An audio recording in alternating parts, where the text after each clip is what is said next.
প্রিয় নেতাজি, অনেকদিন ধরে চিঠি লিখবো ভাবছিলাম, কিছুতেই আর হয়ে উঠছিল না। আজ কোনো একটা ঘটনার নিরিখে তোমাকে চিঠি লিখতে বসলাম।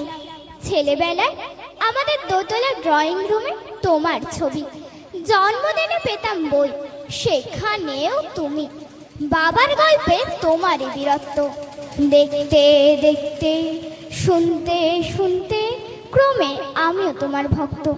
বাবা বলতেন ইন্ডিয়ায় আর একজন নেতাজির দরকার ছিল। মা গাইতেন বীর সুভাষের মহান দেশ। দাদু বলতেন ছেলেটাকে ওরা শেষ করে দিল। ঠাম্মার চোখে তখন আঁচলের খুঁট। এসবের মধ্যে বড় হওয়া আমিও কেমন একটা ঘোরের মধ্যে থাকতাম। ভাবতাম পারতে, তুমি সব পারতে। যদি আর একবার আমাদের মধ্যে তোমাকে পেতাম।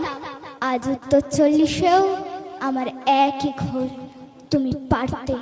কেননা দেশের মাটিতে দেশপ্রেমের মতো জোরালো একটা ঝাঁকুনি দেবার ক্ষমতা তখন আর কারোর ছিল না। এখনো আছে কি? তোমার হারিয়ে যাবার পর দেশে কত কমিশন বসেছে।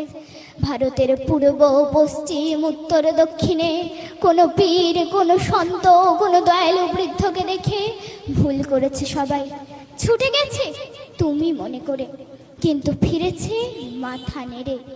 তবু তোমাকে পাবার আশায় বুক বেঁধেছে। তুমি তো শুধু বসুবাড়ি নও, গোটা ভারতবর্ষের মণিকোঠার হীরক, যার আলো শুদ্ধতা কালোকে সাদা করতে পারে। এ বিশ্বাসে ভর করে সবাই ভেবেছিল তুমি আসবে, তুমি আসবেই, কিন্তু এলে না। কেটে গেল অনেকগুলো বছর, পেরিয়ে এলাম জীবনের অনেকগুলো ঘুচি। তুমি এখন বিমানবন্দরে, সভা সমিতিতে, রিসার্চ ব্যুরোতে, এমনকি ছেলের নামকরণে। জানো তোমার জন্মদিনটা এখন সবাই ছুটির দিন বলে, আয়েশ করে, উপভোগ করে। আর ছেলেরা, তারা তো দেশের থেকে বিদেশের খবরই বেশি রাখে। আর মেয়েরা, তারাও স্বাধীনতার ভেলায় চড়ে হতচকিত। শুধু মাটিটা কাঁদে, সেই কান্না যেন ভূমিকম্প খরা এলেনীয় বন্যা হয়ে চারিদিক ভাসিয়ে দেয়। এখনো অভিমান করে শুয়ে থাকবে রেলকুজিতে?